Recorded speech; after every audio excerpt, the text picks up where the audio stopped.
to the Fantasy Footballers Dynasty podcast with Borg, Betz, and a baller.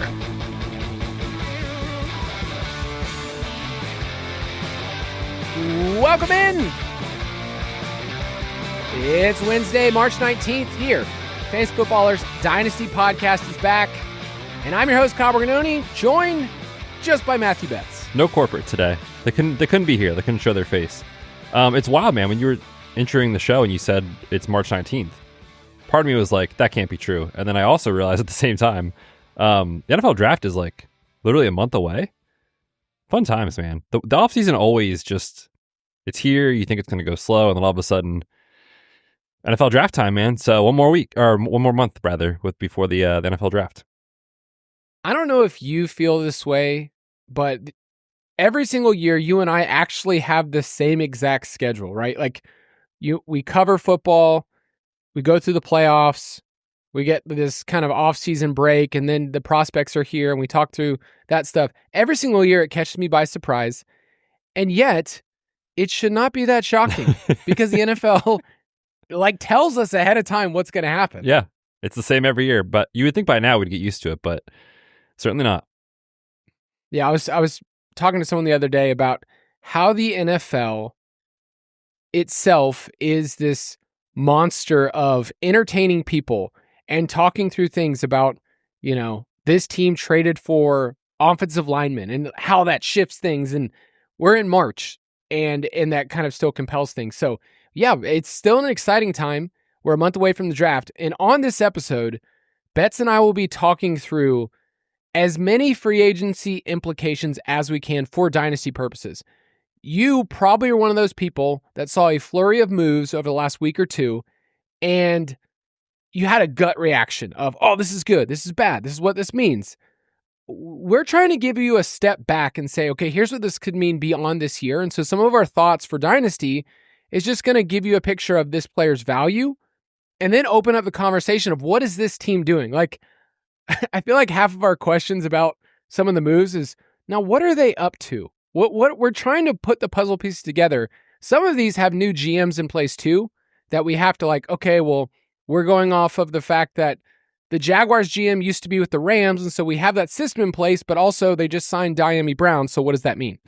That's the stuff we're trying to put together. Dyami Brown, $10 million, man. Good for Dyami, who, before that 6-game stretch to end the year in Washington was looking like a questionable second contract guy, but $10 million. Tutu Atwell got $10 million in the year 2025. So, yeah, man, it's interesting. There's a lot of moving parts, and I like kind of what you framed it as soon as it happens, we all have a reaction of oh, this is going to be great, or oh, this is going to be terrible.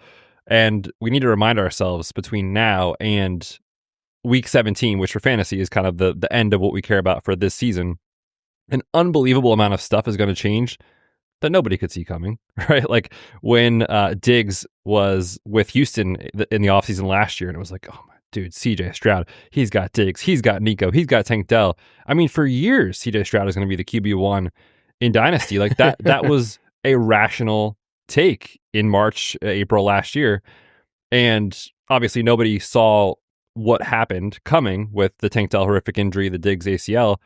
But it's man, stuff changes so fast. So I think a good exercise today is going to be trying to digest the information and think about how much of it is sticky moving forward and how much of it we can kind of overreact on and therefore capitalize in the trade market or in dynasty startups because of that. So that's just one example from last year. But of course, hindsight is always 20/20. Everybody has in their friend group a hype man, a friend that's in their league or in their group, in their text. It's just every move, they're excited. And they probably were I have a friend who we renamed one of our feeds as he's our new Adam Schefter. This is the guy that basically just wants to make sure it's his social media feed that he then sends to the rest of us. So I got a hype man. Okay. Shout out to my friend Sam. He loves it. But Betz and I are going to be the friends.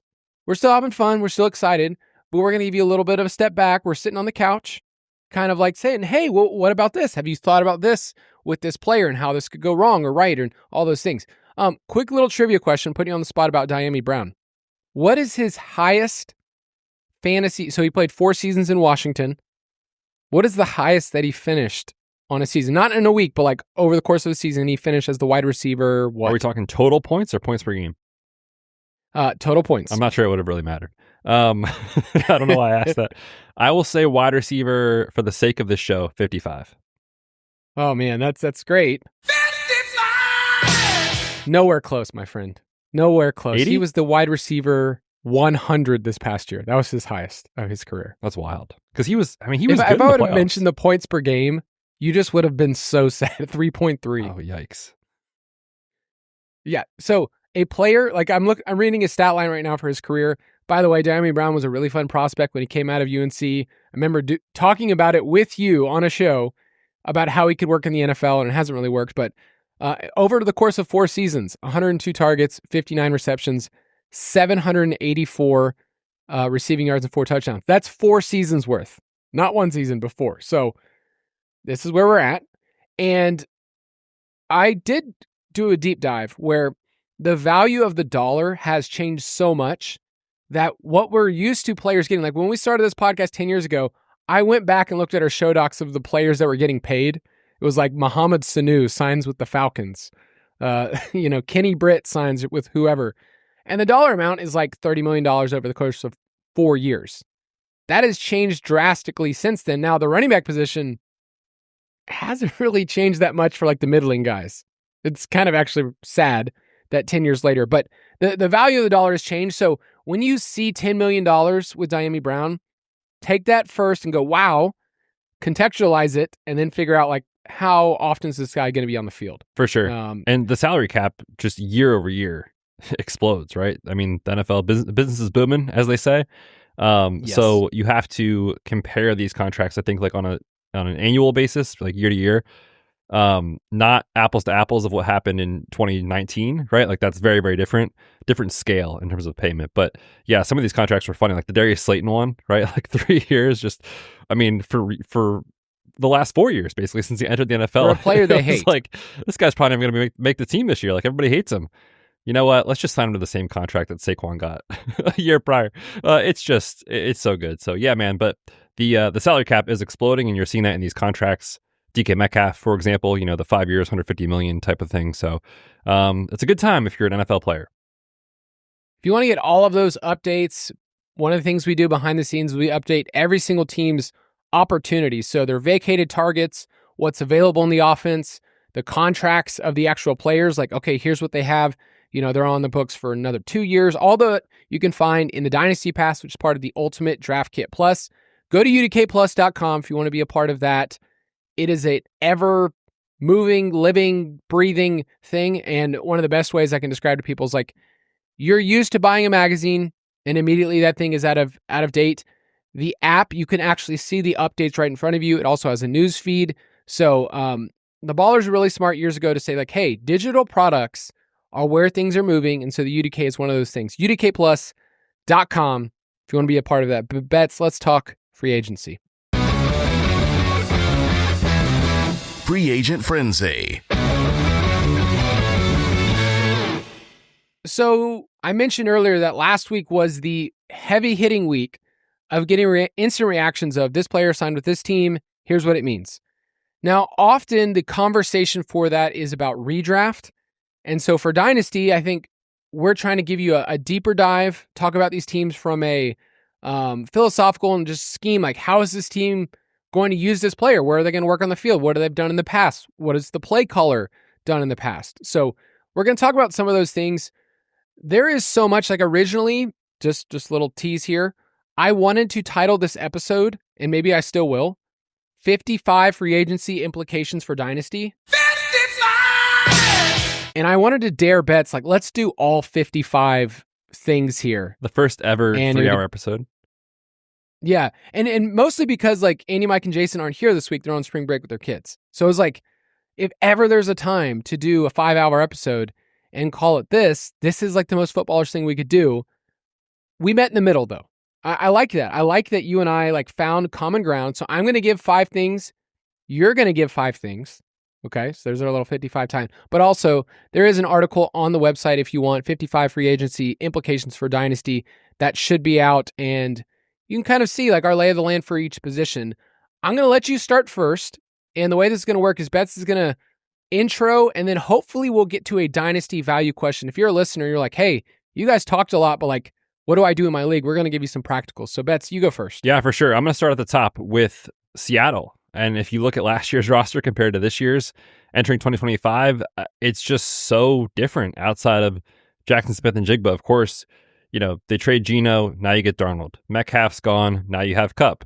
Lockett was released. They signed MVS to be their field stretcher. And of course, before all of that, last year's offensive coordinator Ryan Grubb is out. Clint Kubiak is in. So Mike McDonald must have just not liked this offense at all. And they won 10 games last year. The vibes, the small group vibes were not good. He just stayed on the sideline. He's like, I hate this. We won 10 games, but I hate this. And, when he was hired as a defensive coach, comes over from Baltimore. I think a lot of people assume that meant, they're going to try to play really good defense, maybe establish the run game and kind of win that way. And all the moves this offseason have told me that is who he is at his core, and that's what he wants to be. And so the number one question, I think, before we get into all of the schematics type stuff, the elephant in the room is Cooper Kupp, right? Because the Rams, and we're going to talk about the Rams later, the Rams had a choice to keep him on the books and bring him back. He's been a guy that they've loved for years, or let him go and replace him, which obviously we know they did. So the number one question for fantasy, for Dynasty, is is Kupp actually washed, or was he just phased out of the offense in LA in favor of Puka? And maybe those aren't a yes or no situation. It might be kind of a little bit of each of those. But when you look at Cooper Kupp, I know you don't love receiver tracking metrics as much as some other people. I think they're a fine data point to include. Yes, it is a piece of the puzzle. And yet I'm just saying, I don't know if any of us really understand what separation data implies or means. That's my thought. Yeah, just don't worry about that. just don't worry about that. But no, it's a data point. Yeah, and so what I'm going to reference here is ESPN's Open Score, which again, I don't think is the end all be all, but when the trend line is the way it is, I think there's something to it. Where in 2021, he was 15th out of 160 wide receivers. The year after, 71st. The year after that, 102nd. And then this past year, 141st out of 159. And so clearly, not great. I don't think anybody can really argue that Kupp is the same player he was when he was the Triple Crown winner, or just insane for fantasy. His yards per route run has also fallen off a few years in a row, down to kind of the 1.88 range, which is still good. That's a pretty decent mark for any wide receiver, but for his standards, obviously not the same. So long-winded way of kind of asking, how does Kupp fit into this offense with Sam Darnold, who's going to a completely different situation? And we'll touch on the scheme fit here, but what are your takes on Kupp just as a player at this point in his career? Yeah, and I know that's been the discourse. When you break up his season from last year, you forget that he saw 19 targets or whatever it was. It was an insane amount in week 1, gets hurt in week 2, and then he's out, the same time as Puka. They were basically gone and returned around the same time. Then there's this stretch until week 14 where he was a top 5 fantasy wide receiver with Puka. That's what's hard for me to shake, because the thing in my mind is the last thing I saw, and that's, a psychology thing. The last thing I saw was he was awful for fantasy in the fantasy playoffs, those last, month of the season. And then in the playoffs, where the offense was designed to be Puka-centric. I don't know if that's ever been used before in a podcast, but it was all Puka. He was the first reads. He was everything.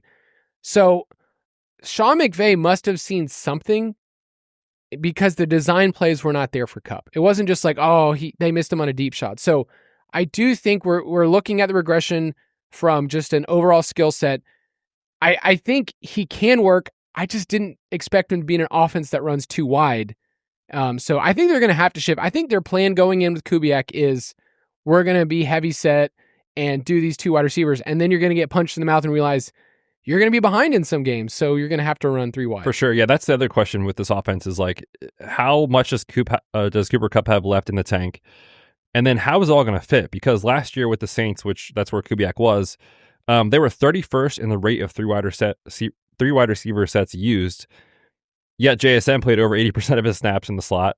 Cooper Kupp was 65% in the slot. So you don't really have true, 2 wide receiver set type guys, yet the depth chart is barren. It's these 2, it's MVS and Jake Bobo, So it's I don't understand kind of what the vision is of what they're going for. I'm sure there is a vision, but I don't understand how this personnel fits that. And then you also think about the Kubiak system man, weeks 1 through 4, 1 through 5, like it was really fun in New Orleans. Remember all those deep shots to Chris Olave and Rashid Shaheed, and that's kind of what we were getting was like these play action deep shots. And I think Darnold can work in a play action system. We saw that a lot last year, but asking Cooper Kupp at this point of his career to be a downfield winner and asking Jackson Smith and Jigba to do it, which I don't know if he can or not. He just really hasn't been asked to do it in the NFL.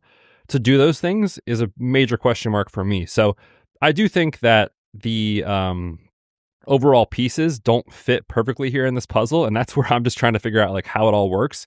And then from there, trickling down kind of like the depth chart, the elephant in the room besides the Kupp situation is like, where's the truth on Sam Darnold? Because, for years he was looking like a career backup type guy, goes to Minnesota, and I'm a firm believer in you drop a quarterback in there, as long as they're competent, I think they're going to put up really good numbers. Kevin O'Connell's system is awesome. Justin Jefferson is a top 2 wide receiver in the world.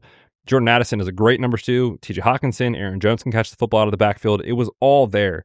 He is leaving that and going to a situation that is objectively far worse. The offensive line is kind of a mess right now. And we've got the NFL draft, so things can change, of course. But on paper, I really struggle to see how Darnold doesn't regress and therefore have a trickle-down effect of Kupp in fantasy, JSN in fantasy, the offensive environment in general under Sam Darnold with this regime. So from Dynasty perspective, like what are you doing with Sam Darnold right now? I think it's good that he got another deal, but the situation, in my opinion, is far worse. Yeah, if you have Sam Darnold on a roster, let's say that he's just been sitting there and then you lucked into this past season, let's be honest, like that was not their original plan for JJ McCarthy to go down, then you're kind of playing with house money right here. I think the expectations are you have somebody more in the QB 15 to 17 range for 2025. And then beyond, I do have some questions about how this is going to work when you add in the O-line. Like Darnold was exposed in the last, couple of games of the season and in the playoffs of under pressure, it can get really, really rough. I think my biggest disappointment is with Jackson Smith and Jigba. I think he can win on the outside. He hasn't been asked to a ton in the NFL, but I think he can. I just think coming off a season where he was a top 10 wide receiver, you were hoping for just volume. I mean, that's kind of how he got there as you're getting 100 catches and, the touchdowns might not always be there, but like you're just getting consistent volume. I don't know if that's how they want to win. Like McDonald's, I think biggest issue was they went from 5th in the league in turnovers to 24th in his first year. So 24th in the league and so a lot of the games that you go back and look at weren't pretty from just an efficiency standpoint. And their 10 wins are a little bit flawed when you start to work through like the actual wins and who the opponents were. But 10 wins in the NFL is 10 wins. I think the buy opportunity is somebody we've had in the Dynasty pass is Ken Walker. I think the signal is they want to run the ball. Ken Walker was really good last year and really involved in the passing game. So I think Ken Walker is one of those guys that heading into year 4, they can work on a contract extension this year, this offseason. I think that's on the table. He's still really, really young. And if they're going to lean into the O-line and lean into a Kubiak system where they want to run the ball more, I'm interested. I also think A.J. Barner is probably one of those sneaky players that I'm like, hey, I'm going to be scooping him up. And, he might be better than whatever the tight end 5 or 6 in this year's class. I don't think he's as good as the other guys we've talked about in the past, like Fannin and obviously Warren and Loveland. But I think there's some sneaky buy lows here that isn't the passing game. I'm just not as high on it. I think that makes a lot of sense. And yeah, Barner is probably on a bunch of Dynasty waiver wires. So certainly should mix him in there. I guess I'm with you on the buy for Ken Walker, by the way. Like his per touch numbers last year were awesome. If this offensive line can improve and they want to run the football, like that, sign me up for that all day. I think Darnold right now, it's always scary being like, you got to trade this guy away. I feel like the bottom can fall out within an instant with Sam Darnold this next year. I don't know what your general take was on like the market for him. It seemed not that great in free agency, if I'm being honest. There was like rumors of like maybe it's the Raiders, maybe it's the Giants, we'll see, maybe it's Steelers. And I know Minnesota wanted to bring him back, but now we have details kind of emerging of the contract that he actually got in Seattle. And it's basically a 1-year deal where they can get out next year with no dead money. So if this doesn't work in Seattle, there is a range of outcomes that exist where like Darnold is right back to where he was 2 years ago, and all of a sudden you don't have a starter in Superflex leagues. So I think it's a great time if you can trade away Sam Darnold in Superflex, capitalize on this new deal, and if he beats you again, he beats you again. But I think there's a real chance that in 2026, Sam Darnold is not a starting quarterback in the NFL. Yeah, I think you should not be counting on him anything more than a mid QB2. And if he is your QB3 and you have somebody in your league that you want to, trade with, I totally get it. Like, the contract details is so important here because, we talked about this last week with Jason, but like, there are so many stacks that people have that, we didn't know that Sam Darnold and Cooper Kupp was going to be a stack. Like, we were like, wow, that's a crazy combination. I never would have thought of that. It might just last a year. And recent history has told us that it won't last very long. So I'm going to put the over-under. I was going to put the over-under at 1.5. Yeah, I'm just going to put the over-under 1.5. Is he a starter in the NFL in 2026? If it doesn't go great this year, I would say under 1.5. Yeah. I would take the under, and I would take the under for fantasy purposes. I think that's what we're trying to, make sure we turn the corner and say, can this work? Yes, but they're really trying to thread the needle. And I tell Betz this a lot. I think there are certain NFL teams, I'll talk about one right after this break, that I think they think they're smarter than everybody else. That can really work if you are ahead of the curve. They're like, for Mike McDaniel, it was, I'm smarter than everybody else, and I'll let you know it. And it did work for a while in Miami, and they've dealt with injuries. There's just not many coaches that can do that. And I just wonder if this regime, they've turned things so much that it might not work. But let's take a quick break. We'll talk about the next team.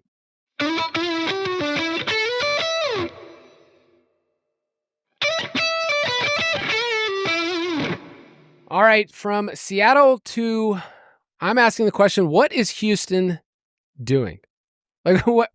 I said they're either smarter than we realize or overthinking it, or we're just all wrong. Because a year ago, CJ Stroud was the quarterback 2 in Dynasty.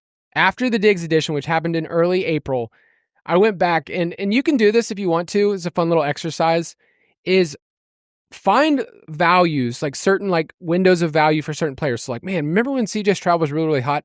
And you can actually go on Twitter and search during a certain time frame. So I searched from the week before to 2 weeks after the Diggs trade and just see what was the common discourse, what was the most popular stuff, what were people talking about? And it was all those graphics that you've probably seen. That's who's gonna, mess with this team, or, who's got it better than them. And it's Nico, Joe Mixon, Tank Dell, it's everybody there in the picture. And you're yeah, that looks like a really good team. So what was your sentiment a year ago? And then what do you think changed the most for Stroud? And we'll talk about the updates, but what changed the most from last year to after Bobby Slowick leaves and it was, another playoff exit? Yeah, I think like a lot of people, I was very optimistic that what you saw from Stroud as a rookie was real. He definitely can play in the league. But I also know that he had a ton of metrics kind of suggesting this probably won't hold up again in year 2, just kind of a classic regression situation, or not even a sophomore slump, but just his turnover ratio was insanely good. That just doesn't happen a ton for rookies. So I thought there was room where it could go south relative to what he did as a rookie. And so there was this mismatch where it was the perceived value of Stroud was through the roof because he's young. He did it as a rookie. They added these weapons, and it's all going to be up and up and up and up from here. And so in fantasy, where those guys go as pocket passers, they just have to be so efficient year after year. Just generally being on the other side of that is a savvy move, I think. Not to say that I don't want Stroud in Dynasty. I certainly do, and I would have wanted him last year. But there was a asking price where it's okay, I'm kind of willing to trade him away if this is what everyone assumes is going to happen. So I was excited about him just like everybody else, but probably not as excited as the general market. Yeah, and he was on our bust list. We hated it because CJ Stroud was somebody on this podcast we've talked about a lot. We loved the film from Ohio State. We loved him as a rookie. And I think we're just huge fans of CJ Stroud, the football player. But what changed is they actually passed the ball a lot more. They were actually above expectation in terms of pass rate. And Bobby Slowick on second down, there are so many wasted plays. If you want to go back through their game logs, but they were 28th in EPA per play on second down and dead last in play success rate from week 10 on second down.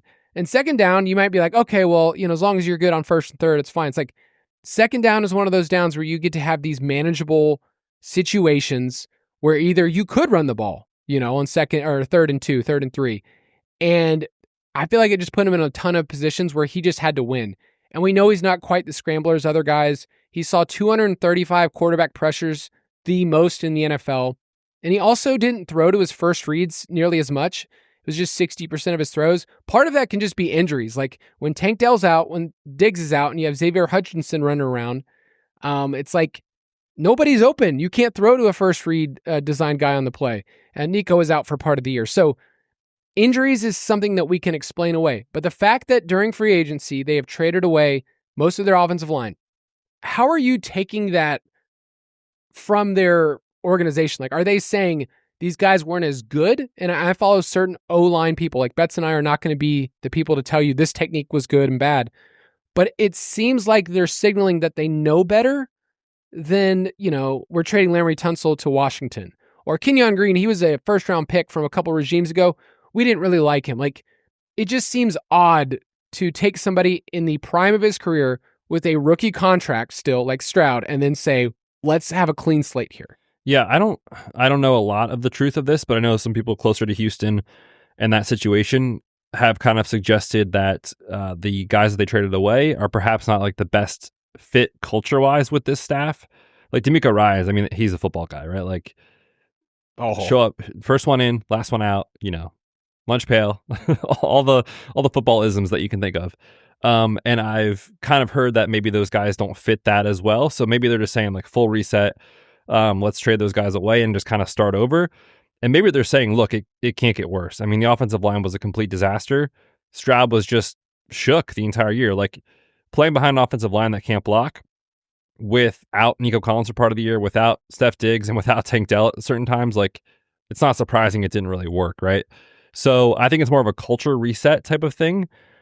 It does not mean the offensive line is going to get better. I think there's hope that maybe with the scheme change, even if the talent is kind of the same or slightly worse, that the overall product can improve. If that makes sense, it kind of sounds counterintuitive, but I think a lot of it was scheme related as well. But yeah, when you think about like just simplistic level of like, oh, the offensive line was terrible last year. Oh, they just traded away all their offensive linemen. Like, what are they doing now? I can see where people are like, how is this going to get better? How is this going to work? Yeah, I think with Stroud, we're thinking about him as a multi-year player for a dynasty squad. Like if you took him in a startup this past year, you probably in a superflex, you had to like fork out QB3 price. Like that's wild to think. You started your draft and said, hey, I've got a stud for the next 10 years. And now you're looking at it and saying like, do I have a quarterback one in fantasy? So that's kind of where I want to bring the conversation is comparing Stroud to some other players.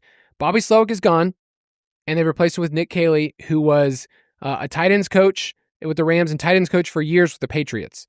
So you can read in a lot of stuff by saying has the McVay cologne and he's going to run McVay stuff. I have some difficulty seeing like that's exactly what it's going to look like. But as long as we're not seeing as much of this fullback stuff, like Andrew Beck, that's like but what Bobby Slowick was doing is like, I want to recreate Kyle Juszczyk and use Andrew Beck on the field a ton. It was just a bunch of wasted snaps. So where would you put Stroud in Dynasty comparing to these quarterbacks? Would you rather have Stroud or Caleb Williams, who we'll talk about in a second? I think everyone just assumes that Caleb Williams is going to like step up in year two, where we said CJ Stroud is going to knock it out of the park in year two. He took a step back. So who would you rather have? I think I would rather have Caleb. I hate saying that. Like I was very harsh about Caleb, but I think I'd rather have Caleb too. We did it last year, but it's hard not to be excited about the Bears. God. All right. CJ Stroud or Drake May? Drake May. Just more rushing for fantasy, which we care about. Yeah, but how many years is it going to take for them to get a weapon? We've been saying it every year. This is the year, man. Man, I cannot believe they signed Kendrick Bourne and all those dudes like 3-year deals. Yeah, we'll see. Maybe Travis Hunter can play wide receiver for them, or maybe they scoop somebody up in a second round or something. But yeah, the weapons are a real issue. He was still very good for fantasy on a points per game basis, and I think Vrabel is going to do wonders for that team. So I'm very, very much in on Drake May. I think I still lean Stroud, but I get it, and I like May a lot. All right, this one was really tough. CJ Stroud or Bo Nix? Oh man. I know what my heart wants. My heart wants CJ Stroud, but again, like in fantasy, Nix, if he's going to be like a secondary type of runner, like obviously not Lamar Jackson or anything, but can get you like 500 yards on the ground in certain seasons, Stroud's never doing that, right? So I think Nix. We're also trying to gauge these teams and just think of how good their defenses are. Like Betz and I were having a discussion earlier about the Bengals. It's like, man, this is going to be so fun for many years because, well, their defense stinks. So we're going to just get peak Joe Burrow throwing to two wideouts all the time. Where you look at these two teams, Broncos and Texans, like these are good defenses. They don't have to be in shootouts. You don't have to have these crazy, 30, 40 point games. So I think Nix feels like this safer player. I think they're going to add some players in the draft as well, either a running back or wide receiver that makes you feel even more excited about him. It's just nice to get 25 yards on the ground, man. That's like, sounds not that cool, but it matters a lot. So I think I would say Nix. All right, one more name, CJ Stroud or Jordan Love? That's where I think I would take Stroud. I think I lean Love. I think I just trust LaFleur more. Okay. I think this tier all makes a ton of sense. I think he's properly valued now, whereas last year it was kind of wild. All right, you're up next. All right. Second one I want to talk about. We just talked about Cooper Kupp. Let's talk about the Rams next. I'm calling this the Rams' last dance. Kind of feels like it, right? Like Michael Jordan-esque of, Stafford, there was rumors. Is he going to the Giants? Is he back? Of course, we know now he's back. He's 37 years old, man. It's like now or never for this team. And let's not forget, like they were a couple plays away from knocking off the Eagles in the snow in the playoffs. So this roster is obviously built to win. They signed Davante Adams. They replaced Cooper Kupp. You've got Kyron on a rookie deal currently. He has one more year under contract. You've got Puka, who you'll have to pay very soon. Higbee is back confirmed. So it's like this kind of core of their offense is set in stone. And let's not forget the GOAT, Tutu Atwell, is kind of set in stone for the next like 1 to 2 years. But beyond that, all bets are off on what this franchise is. The question that I have for like how this all works together is it a big upgrade from Davante Adams to Cooper Kupp? And if it is a big upgrade, like how much? Because I think you saw at times last year, like Puka can be just incredible and take over the game, but they really did lack like a consistent second guy to kind of like take them over the top. Kupp had his moments, but of course we've just talked through the issues there. Davante was awesome last year. And like I kind of was surprised to see this. He was 15th in open score. We talked about that with Kupp, who was 141st. He averaged over 2.0 yards per out run, which, it's not the end all be all, but like it's pretty good, especially for a wide receiver at this point in his career. He was also 4th in the NFL in expected fantasy points per game. So the peripherals on Davante are still incredibly strong, and you saw him take over games at times last year. So my question for you and kind of the general like fantasy outlook is, how much of an upgrade should we put on Davante over Cooper Kupp? Because the Rams told us with their money that it is a big upgrade. Yeah, we've played this game with Sean McVay before, where because he's so trusted in every single circle, it's NFL, it's scouting stuff, it's fantasy, it's like, okay, well, we know who Sean McVay is. That we do forget he has made some blunders, or at least in hindsight made blunders, about his evaluation of how good a player is. Okay, so Allen Robinson is the one that we always bring up and say, well, I mean, he paid him a lot of money. Sean McVay said, I want this guy. And it was pretty clear that he was washed. He only played 10 games with Matthew Stafford. He's done some stuff in the draft too, where, they had some reaches. And it worked out really well last year on defense. And they've gotten some late round picks of guys like Kyron and Puka. I think Davante Adams is just different. And that's like kind of where I'm looking at, where if I have Davante Adams, there's very few things that people can trade me that says like I need to get him off my team. I think the fear is that the bottom drops out of these players and they're done. I came on the show a year or two ago and I said, okay, there's 3 wide receivers that I'm scared of in Dynasty. It was Kupp, Adams, and Diggs. And I'd said, hey, I think they're still being valued. Might as well trade them now and get what you can in return. Diggs and Kupp, you feel great about getting something in return. Adams, I think he's still going to hold value for at least a year, where I'm not telling somebody like you need to trade him away. Like I think you can feel good about him being a top 20 wide receiver. And I think there's room for him, especially with Puka, like, he just plays a little bit more reckless. that Adams can ascend and be like a wide receiver one still and be fed like that because of the way Sean McVay designs his offense. So I'm fine holding Adams. I would say the 2-year contract, I don't think of it as 2 years in my head. If I had him in Dynasty, I'd say, okay, I have one good year. And if I'm not a contender, I would be very open to trading him at the deadline. I think that's fair. I also think when you get into your rookie drafts this year, obviously it's going to happen in like a month basically. So just kind of hold on to this thought. Like there might be a time in like the late second where somebody falls in love with a prospect, and late seconds, man, they just don't hit super often. If you're a contender at that point, like I almost kind of like trading for Davante Adams if you need an extra piece, because I don't think he's done. Like I think this is going to work. That's my early take on this, just because Stafford, yes, he's 37, but like he has supported some insane wide receiver seasons, even this past couple years. Like when he came back from injury, Puka was insane. Years before that, obviously the Cooper Kupp seasons in Detroit. Obviously Marvin Jones, Kenny Golladay was a thing, right? Like Matthew Stafford elevates teammates like you wouldn't believe. So even if Davante Adams is not who he was in Green Bay, I think he's better than Kupp at this point in his career. I think he is rock solid as like a wide receiver 2 for your squad. So late second to go get him, like when those late seconds are hot, in a month, I don't mind that. And I will say the comparison to Allen Robinson is funny in hindsight. At the time, though, Allen Robinson was coming off a season in Chicago where he had 38 catches for 400 yards and 1 touchdown, averaging 1.13 yards per out run. So clearly, like different. Yes. The writing was on the wall, I should say, with Allen Robinson. Writing is not on the wall with Davante. Of course, he could regress and it could kind of smack you in the face. But I think all the signs are that this is still a very good wide receiver. He knows how to run routes. Stafford knows how to get him the ball, and I think McVay is going to know how to use him. And I love that you brought up like, if anything should happen to Puka this year, I would have no questions that Davante Adams is going to see like 9 to 12 targets a game easily. Because when you look at the depth chart, man, it's barren. Yeah, and I think if you hold out, somebody that's contending can see him and probably trade a first midseason for him. Like that's the kind of value that I think you can get. I don't know, like I think he's worth that. I just don't know if somebody wants to give it during prospect season when they're hot and heavy for all these players. During prospect season, I would shoot for a second. But I see what you're saying in season. All right. Yeah. So you talked about the Rams kind of having like this 2-year window. I kind of see the same thing for Minnesota. And the Vikings are signaling that they want to go for it.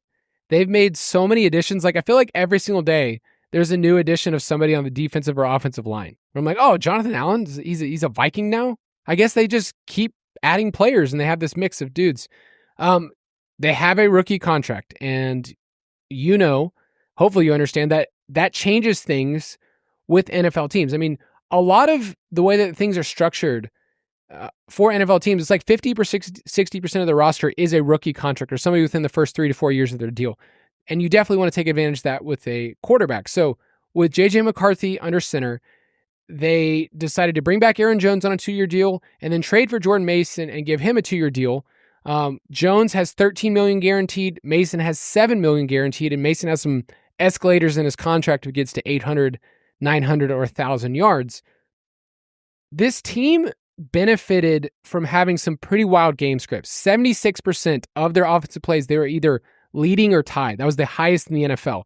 And you remember like that first year with Kevin O'Connell, they had the same thing with Kirk Cousins where like they won a ton of games, but the whole time you're like, this is kind of flawed. It's a bunch of one-score stuff. So early onset about this team, like I feel like they're going for it. I'm excited for them, but it also feels a little fishy if we just use last year's metrics of, man, they were really good. They won 14 games. Like you and I look at win totals year to year on the DFS and betting podcast, and we kind of know like, hey, this is a different like year to year schedule. So do you have any of that feel of this team of like, yeah, they're good, but like, they were also really fortunate to get to 14 wins. It does kind of feel like that. And I mean, nobody expected this, right? Because coming in, their win total was like 6.5, and everyone was like, oh, Darnold's starting, like, good luck, man. Like, it's going to go bad. But you see the coaching staff kind of elevate these guys. You see the skill position players elevate the quarterback play around them. And the defense with Brian Flores, we know the deal with them is like they blitz a lot. They create chaos. Like it can lead to wild variance games where like a blown coverage is all of a sudden the game is sped up, or they create turnovers and they can dominate. So they have a wide, I think, range of outcomes on how their games can go. That said, I'm a Viking believer, man. Like I think it's gonna work, and part of that is my JJ McCarthy pre NFL draft like evaluation. Like I know everyone saying coming out of Michigan is he's a game manager. They never asked him to do it. All these things, but his efficiency when he played good defenses, when he was forced to throw on like 3rd and 6 or longer, were some of the best marks in the class last year. So of course there's question marks about where he's at with his health and recovery and all of that. But like assuming that checks out, I love when teams go all in on a rookie quarterback. Like it's kind of now or never. So you have that cheat code in terms of the salary cap. You might as well spend it. They only have 4 picks in the entire NFL draft. So they're kind of a commonly pegged team that might trade down to accumulate more assets, but they knew they couldn't get a lot of pieces in the draft. So they went out and got it in free agency. So I'm a big fan of what the Vikings are doing. I'm buying, and I think it's going to work. So with these running back contracts, both being 2 years essentially, and there's a good amount of guaranteed money here, are you trying to go after either of these guys? Because like Jones is so old that everyone's like, I don't really want to trade for a running back at this age. Like he comes with red flags already. We had those last year and we had them the year before. And Mason's one of those players where he's 20, he'll be 26 and it's a new system, but he's a backup and he's kind of a known backup to people where it's probably going to play out a little differently. Like you just based on odds, somebody's probably going to get hurt at some point. Somebody might be a little bit more inefficient. And so if you have one of these players, I'm probably just holding because I think it's going to be a good offense, but are you trying to acquire either of them? Like, do you feel like any of them have a lower price than what you're willing to go for? I feel like the time to get Aaron Jones was kind of Jordan Mason was before the trade, because I do think there's like a legit chance he's seeing some real work in this backfield, just because, as I mentioned, they only have 4 draft picks and it is a very good running back class, but are they going to use one of their 4 on a running back when they make this trade and re-sign Aaron Jones? Or do they just kind of figure that out next year? I think that's more likely than not. But at the same time, like these late breakouts in fantasy, these guys that, don't have a ton of draft capital behind them, generally betting against them is a good strategy when everybody else is on them over the course of time. But Jordan Mason was awesome last year. Like his peripheral numbers and everything were very, very good. So I think he's a very good runner. I think he'll be the early down type of guy, with Jones getting perhaps more of the pass catching work and kind of more of the like 15 touches a game type of thing. They talked a lot about that after the season. Like we can't do that to Jones again. We got to kind of offload his workload. So I have Jones in a couple places. Nobody's like coming to get him and we're excited to get him. So like as a contender, I think you just kind of hold and you ride it out. He's efficient. And then for Mason, again, I actually have a lot of him from last year where I traded for him with the CMC debacle. And I kind of like luck boxed into this, like, hey, he could get some work in Minnesota. So I don't know how to answer that for other people because I kind of already have a lot of these guys, but I'm not going out looking to acquire them, if that makes sense. Because I think they're just, it's not a big return on your investment, I don't think, in the trade market. If you have Mason, would you give him away for a second? Ooh, potentially. I think in Superflex, if you get some of these values that might fall to you, I know you like the late first, early second round. I could see myself doing that. Okay. I think that's the price that you will have to pay. And it feels short term because beyond this year or the next year, it's not great. But yeah, you mentioned it. 41% of his carries went for over 5 yards. That's like a top 5 number in the NFL for Jordan Mason. And I think the price is just going to be a lot lower because of the way that we viewed him in San Francisco and the way that people view him now. You're rolling the dice, because who's to say this is going to work? But I think there's enough there that you could get him now. If you are in your draft and you're saying like it's the 207, and you're like, I don't really like this. I bet you could talk to the manager because these other running backs are going to be a lot sexier. And it's a coin flip. You might get it wrong, but I'm also in on this team. And I like that they're signaling that they want to go for it in a really good division. It's going to be a really fun one. Let's take a quick break, and we'll be right back.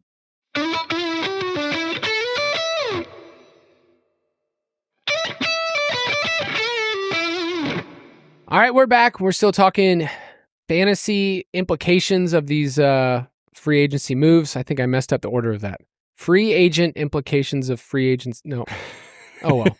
Screw it. I know what you're going for. We're going to go a little quicker here. So, Betz, you're up. This Steelers wide receiver room, man, it's fun to think about DK Metcalf and George Pickens together. Are these today's version of the Bash Brothers, Kyle? Look at those guys. Look at them. They're the Bash Brothers. Maybe. I mean, when you think about these two, like, can kind of have like a hot head, right? Like Pickens last year was just like throwing dudes to the ground, just kind of playing a little silly out there. But when the trade happened, my real kind of thought was like, is Pickens on this roster? Because their skill set feels very redundant, and they're not only deep ball, jump ball, contested catches type guys. But when you think about how Pickens played last year with Russ, I mean, it felt like Russ was like allergic to the middle of the field. Like it was literally only George Pickens down the sideline. And with Metcalf, he saw a ton of contested catches last year, and I would say he's a very, very good wide receiver, but he is not the, 3rd and 6, like you got to have it. Give me a quick slant route to make sure I pick up this first down where Devontae Adams is winning off the line or someone like that. Like that's just not what you're expecting from DK Metcalf. So I have questions about Pickens' future because I think this is a signal that after this year, and honestly, maybe before, I think there's a good chance he could get traded. He's not on this roster. But then I have questions like, if he stays, how does this work with a quarterback room that I don't know what the plan is? Like they're waiting on Aaron Rodgers, I guess, or if that doesn't work, they'll just say, okay, Russ, come back. I mean, it's Skylar Thompson right now and Mason Rudolph, and maybe Shedeur falls to them. Maybe they go with Jackson Dart. Maybe they just take a dart on somebody else in round 2 or 3, or round 3 rather. They don't have a second round pick, but like they're not in a spot to get a quarterback in the draft. So it's just, I don't get it. And then at the same time, you have an offense that doesn't even want to throw the football with Arthur Smith, that doesn't even want to use his wide receiver. So I just don't understand how it all works. And just for context, the pass rate over expectation for Arthur Smith's teams over the last 3 years, 29th, dead last, 31st. Their wide receiver fantasy points per game, 30th, 32nd, and 29th. So it's very weird to me, like how this is all shaping out. I don't see how it works, and I'm confused, to say the least, on how this works for Pickens and Metcalf, assuming they're both on the roster, given the state of the quarterback room. This is like if somebody asks you to review their Dynasty roster, and you're like, I don't actually know what they're going What's for. What's the plan here? Where, you have a couple of pieces in place. Like I have a league that we're in together, and I have George Pickens on that roster. And if you look at the rest of the roster, you're like, what's this guy going for? It's pretty bad. I agree with you. And I mean, Metcalf is one of those players we have as a trade away candidate. And we've had him in there before he got traded and after, just because it just doesn't match. His name value is much higher than his actual NFL production, or at least for fantasy wise. Like he's a really fun player, has some awesome games. I'd love him on my NFL team. And yet, this system is just asking for there at least to be a year where he loses value. Like that's a huge issue. When you just look at the overall touchdowns and the ecosystem of this team, like how does this team score? I got a question the other day about Jaylen Warren, and I was talking to footballers about it. I was like, it's one thing to say this guy has the backfield to himself. It's another thing just to say like, is their offense going to be good? Because if the offense isn't going to be good, I don't care if he gets 60% of the backfield. It might be bad touches. I mean, Jaylen Warren is not going to get a ton of red zone work. He's never really got it in his career. He's never scored a receiving touchdown. And I worry about these guys and their overlap. So I'm with you. I'm in the same boat of, I don't think you can, like Metcalf, I think you can trade for value. Pickens is just like, you're stuck.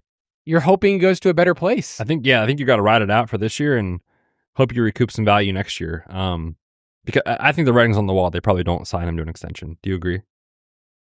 I agree. Do you think, would you rather have George Pickens or the 107? Oh, the 107. Okay. Just, seeing where my market is for my George Pickens. It's pretty bad. No one really likes it. All right. I want to talk about the Chargers real quick because I think they are 1 to 2 playmakers away from being a top 5 scoring offense. I don't know if that's a hot take, Betz, but I look at what they've done with this roster, and the free agency moves are not the sexiest things. Okay. Mike Williams, that's really fun for us. We've always been big Mike Willie fans. For the NFL, it's not great. Najee Harris. If you have Najee Harris, you are very excited that he goes to a landing spot. For now, that looks great. I think they're going to add a running back in the draft. If this team adds a running back or a wide receiver or tight end in the draft, like a high end, day 1, day 2 picks, I think that they're actually set up. I liked that they added Mekhi Becton to play right guard from your Eagles. And I think Jim Harbaugh has talked about this last year before the draft. He said, what position group depends on no other position group to be good?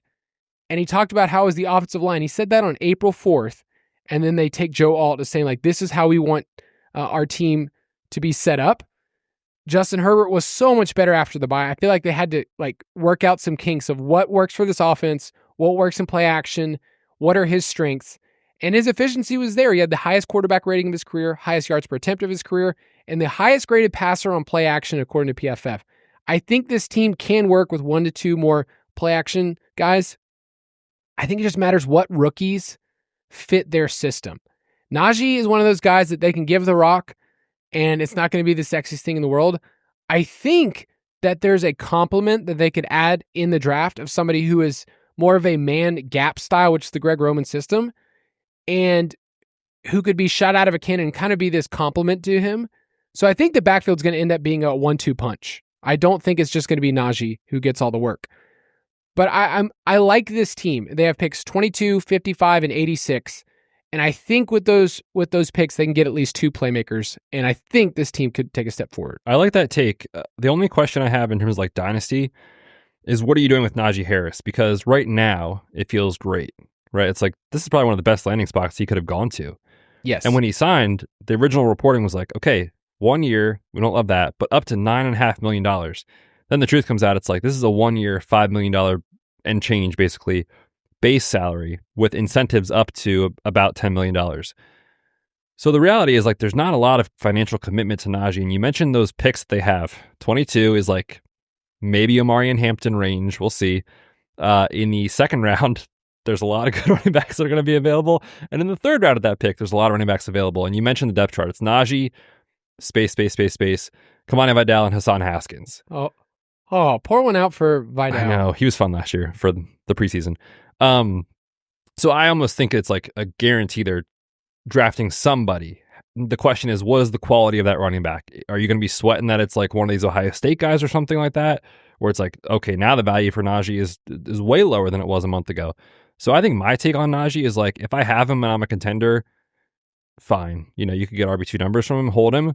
But man, if there's any other scenario, I am trying to trade him away on this momentum right now before they draft a running back. I think my take is, I agree with that, but whoever the running back is that is drafted, let's say, if it's Hampton, obviously we're going to go crazy, but if it is somebody on day 2 that fits their scheme, which is, I think Dylan Sampson would be a really fun kind of counterpunch to Najee. DJ Giddens of Kansas State would be another one. And then they do have some Khalil Mullings of Michigan. Everybody likes to connect the dots with Michigan stuff. It's oh, we're going to give, Harbaugh a Michigan guy. It's yeah, of course, every single mock's going to have that. I think that there's some interesting guys that can fit in day 2 that I would be in on, is what I'm saying. I would boost them a little bit from what I had before because I think they can work the scheme. But pro Chargers, you guys already knew that. Always. We're always pro Chargers. They've never let us down. Only every year. All right, I'm back on the list here. This Bengals offense is going to be a party, man. You kind of already alluded to it, but we've had the whole conversation, right, for 2 years straight. It's what are they doing with T. Higgins? When are they signing Jamar Chase? Now, they shot themselves in the foot by waiting, but they finally did it. And for fantasy and for Dynasty, that's all we care about. It's done, right? Both guys, 4 years. Jamar Chase, highest non-quarterback in the NFL. T. Higgins, collectively, these two, the highest paid wide receiver duo in the NFL. Burrow already got his extension. So they've got those three, the big three in place for the next 4 years at a minimum. And oh, by the way, Mike Gesicki also a 3-year extension. So they've got their core in place. And when you are investing so much into those pieces, those three specifically, it's really hard to spend up in free agency on some of these top tier defensive players. And so year to year, defenses cannot be, it's not super sticky. It can change. They could hit on a couple rookies and all of a sudden they're great. But at least on paper, if you have Joe Burrow and these wide receivers, you've got to be so excited for this year and next year for how pass heavy they're going to be and how concentrated the targets are going to be. I literally can't even tell you who their wide receiver 3 is going to be this year. If you exclude Gesicki, maybe it's Yoshi Boss again, Jermaine Burton didn't work out, right? So it's the targets for Joe Burrow were going specifically to these three guys, and the pass rate has been there. In 2024, they were number 1 in pass rate over expectation. 23, it was number 2. In 2022, they were 3rd, and in 2021, they were 10th. This man has averaged 41 dropbacks per game, including the playoffs, over the last 4 years. So there's so much volume here to go around for these insane alphas. And then on top of that, they hired Al Golden as their DC from Notre Dame. And a lot of kind of the NFL draft, analysts have kind of theorized, like maybe their plan is to say, hey, let's get this guy from college who knows how to work with all these young guys, because we're going to draft all defensive players in this draft and maybe a bunch next year too. So the defensive side right now on paper does not look very good. We'll see what they do with Trey Hendrickson, but like, man, I just think they're going to be so all in on these big three to try to win every game, 35-28 basically. Whereas like Mike Tomlin would, have a heart attack on the sideline if that was the plan. So like they want to win 17-14 every game. This Bengals offense is going to light it up, I think, assuming health for their big three. I think there's a tendency to look at offenses like this and say, "Oh, let me find the cheapest piece possible." I don't think this is one of those. Like I think if you're trying to scoop up the wide receiver 3 or even Gesicki, I think you're going to be left wanting. I mean, Gesicki's big games last year were when Higgins was out. So, he's fine as the low end, tight end 1 or whatever. It's not going to be a big difference maker. I wonder do you take this at all as like, I think Chase Brown is a safe investment for at least a year? So I will say before these deals and before the offseason moves have kind of taken place, I was very, very worried about Chase Brown because he was good, but it was insane volume. They're just not, they're not as loyal to that type of draft capital teams, NFL Correct. teams. You have the draft capital concerns, the obvious regression in the volume department concerns, but all they did in free agency at running back was bring back, 30-year-old Samaje Perine, who like is fine for what he does, but obviously isn't like scary for Chase Brown. He's a mascot. He's basically the team mascot. And I think because there are so many holes defensively, like a lot of mocks in the first round have a defensive player going there. I've seen a bunch of round 2 mocks that have a defensive player going there again. So I think it could be one of those where it's like, okay, we got to day 3. Let's tackle on a running back here. But I think the chances of them taking one of these top, 4 or 5 backs is much lower now because of these contracts than it was a month ago. So I've come around to Chase Brown and being more into him than out. But with any running back in Dynasty, there's always a price where I'm willing to trade him away. I just think these moves and the financial situation of the team are very good for Chase Brown right now. All right, so let's talk about the Bears. And the statement that I have in the article is that the Bears can only go up from here, right?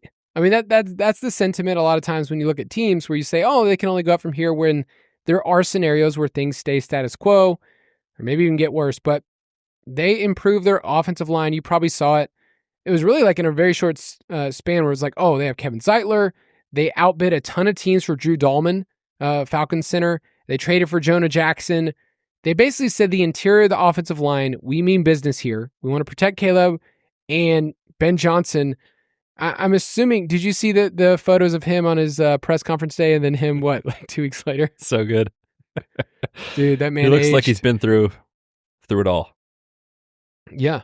I mean, when you look at this roster, the run game was pretty bad. They were 28th in EPA per rush, and DeAndre Swift, only 17% of his runs resulted in a first down. That's like bottom 5 in the league among qualified running backs, when the running backs Johnson had last year, Gibbs and Montgomery, were awesome in pretty much every single metric. Gibbs, obviously, with the explosive runs, was incredible. I also looked this up. DeAndre Swift, the Bears were leading or tied on just 37% of his carries, where Gibbs was at 72%. So it was a drastic difference of just when he had the ball, what was the context. And all of those offensive line moves have kind of led to this. I haven't even got your take here on this. I feel like there's this groupthink consensus that Ashton Genty is now going 10th overall to the Bears. Do you give that any credence at all? I actually do. If the Raiders don't take him, which, like, as in, you think it will happen, or you think this is just awesome? I think it could happen. Okay. It's really funny. Like, there was a question to Ryan Poles, this was like 6 weeks ago at this point, about his running back room, and they're like, do you think you had to have the guys in place or something along those lines? And of course, he kind of sidestepped the answer, and he didn't say yes or no, but he's kind of came out and said, like, if there's a guy that we think can improve the room, like, we're not going to be afraid to take him, basically. They spent so much on this offensive line in free agency that, like, they could take another one, don't get me wrong, at 10 overall. But this is the range for Genty, right? It's like in the 6 to like 12, 13-ish range. And I don't know off the top of my head which teams are picking at those spots, but like it's like Bijan. That's the range he's going to go. I feel pretty strong about that. I think there's a good chance he could be a Bear if he's not a Raider. So if you got DeAndre Swift, like you, this next month, you are going to be clutching your cheeks over there. If it's possible to trade him away, I would. I don't know that he has a ton of value. But I think the writing is on the wall that like they want to upgrade the running back room. And let's not forget he was with DeAndre Swift for a couple years in Detroit and kind of got phased out there. So Swift and Ben Johnson, not the best kind of working duo there. So I'm very nervous about Swift's value moving forward. I wonder what those meetings are like over the offseason. Of just like, you're an incumbent, player. And DeAndre Swift, like, we joke on him because of what he was supposed to be in Dynasty. It's like his NFL running back who got a second contract. Yeah, had a good career. It's like, okay, and he's just peeing his pants like, oh gosh, they're doing all this stuff. They're going to bring in Ashton Genty. I mean, my personality wants to buck up against that because you see the lines move with Sportsbook of like, here's Ashton Genty's number one landing spot, and it's changed. And it's just funny nowadays with Sportsbook information, it's reported as if it's news. Like, just the lines have changed when, like, okay, well, yeah, he's the betting favorite because everybody and their mama is now a betting sucker. Sorry. Just like, so I don't know if it's going to work. I think my question more for this team beyond if it's Genty or whoever, we'd be very excited if he went 10th overall, is Caleb Williams. And I did a deep dive of what did Caleb Williams do well? Spoiler alert, there wasn't a ton. And then what did Detroit do well that could actually work for him in his favor? I think, so Goff led the league in play action passing touchdowns. And I do think that there is a place where Caleb Williams can improve because they actually have the offensive line for it and people respect the running game. They didn't respect the running game last year. But on top of that, like, his first read throws were just booty last year. He was 36 out of 39 qualifying quarterbacks in completion percentage over expectation on first reads. In other words, the play is designed for this, and it was not accurate. 20% of his first read throws were 20-plus yards down the field. That's atrocious compared to what really good teams do. Like, you have these shot plays that you have for DJ Moore, Odunze, or whoever. Most of the league doesn't say that the first read, a fifth of the time is going to be, we're just going to do shot plays. It just doesn't work that way. And you kind of saw it where the deep plays that we saw in college weren't really reproduced. So I think all of us assume that Caleb is going to take a step forward. He had 28 rushing yards per game, which was a lot more than what I thought. Like, doing his scouting, I thought it would get, 10 to 15 yards, but 28's a nice little bonus. He was also the only quarterback over the last decade with 80-plus rush attempts who didn't score a rushing touchdown. That'll change this next year. So I think we all expect Caleb to take the leap this next year. But, like, what if they're just a more efficient offense and he still ends up with, like, 23 passing touchdowns? Like, there is a scenario where he's better efficiency-wise. This offense is clear, and then they have somebody like Genty and the touchdowns just go there too. That's possible, yeah. I think it's a different conversation for fantasy versus, like, NFL, because part of the reason that, there was some fun Caleb moments in fantasy was they were behind all the time in the second half, and he just had to play catch-up. Yes. I think with this new staff and kind of the moves they've made and just how you envision the team, like with Matt Eberflus there, like, I really felt like there was never a plan in place, and Waldron so bad as a schemer. So, like, they couldn't just get out to fast starts and kind of like play their game. I think they're going to get off to fast starts a ton this year and win a bunch of games. So, like, in the fourth quarter, is he going to be chucking? Maybe not. But could he be so efficient that he's giving you very solid, 250, 275 yards and 2 touchdowns most weeks and just be a rock solid QB 11, most weeks type of guy? I think that's very, very likely. So I'm in on the Bears. Fool me once, shame on me kind of thing. But I'm backing on the Bears. I think Caleb will be much, much better this year because of the scheme and because of the improved offensive line. All right, this is a little whisper in the bushes, but I kind of think you can get Cole Kmet on the cheap right now. Yeah, nobody's talking about 3 more Cole years Kmet. under contract. Okay. I just wanted to throw it out there. He's only 26 years old. we're trying here. We're trying to find options. And I feel like he's the cheap piece if you wanted to go after somebody with the Bears. It's not Olamide Zaccheaus? No, I'm actually kind of excited for him. Yeah, I think he's like a solid fit as the wide receiver 3. But yeah, the third option, in theory, if you don't count the running backs, should be Cole Kmet. So nobody wants him. Like, he's kind of like boring. But if you could get him as your tight end 2 for super cheap in a startup, like, I would be doing that for sure. So it's not like a tinfoil hat take. This is like okay, you're actually with me on this one. Certainly, yeah. Okay. We're going to close out with just a couple of quick rookie thoughts because next week we're going to be doing a deep dive on more prospects. We went through and we did quarterbacks, we did running backs, wide receivers, and tight ends. We did those shows in February and early March. Now we're about to go back through and do like our second, look through and say, okay, who are some players that we've done a deeper dive, some guys that we haven't talked about yet. So I am excited to talk about that. But like the last thing that you have on here is Cam Ward. And based on the free agency signals with the rookies, like it seems like he's going to be a Titan. Yeah, welcome to Nashville, Cam. I mean, unless the Giants just overpay like crazy to go up there, you haven't heard anything out of Tennessee on any quarterback at all. Like, they're not really connected to Rodgers, they're not connected to Russ. They didn't really make a move for Darnold, apparently. Like, they signed Brandon Allen as a backup. Will Levis is still there. I think it's pretty clearly going to be Cam Ward, first pick in the draft, and I think to Tennessee, because they don't have anybody else that they're really going after. So what did they do in free agency? They spent on the offensive line. You could argue they overpaid for some guys, but they spent on the offensive line to maybe make the situation better to drop him in there. So yeah, I think Cam Ward is going to be a Titan. I have major questions about the skill group. It's Calvin Ridley. They signed Van Jefferson as their wide receiver 2. Which is just great. And then got Chig, okay, as their top 3. In the final year of his Correct. deal. And of course, they could add somebody later in the draft, but they're probably not getting a great pass catcher in this draft. So I'm worried about the skill group. We'll see how it shakes out, but I think Cam Ward is going to be a Titan. Yeah, I was talking to you about their GM, Mike Borgonzi. You got to talk about a Borg when you can. Of course. But he's basically paying for the sins of the past group, of Rand Carthon, the past GM, of like, oh man, how did this roster turn out this way?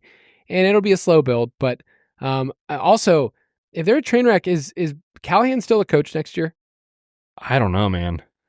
Maybe they give him another year just because they're working with a rookie, but I don't feel great about that at all. I mean, I don't know what their win total is, but it can't be high based off of this roster. So I don't know, man.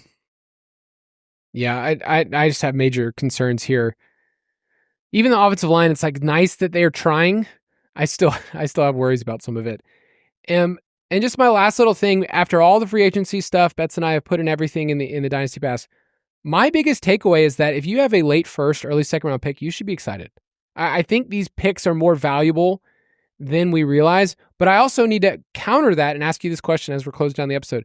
Is it just that time of the year? Is it that time of the year where it's like, ooh, I'm kind of interested at the 111 now? Every year that late first looks better and better.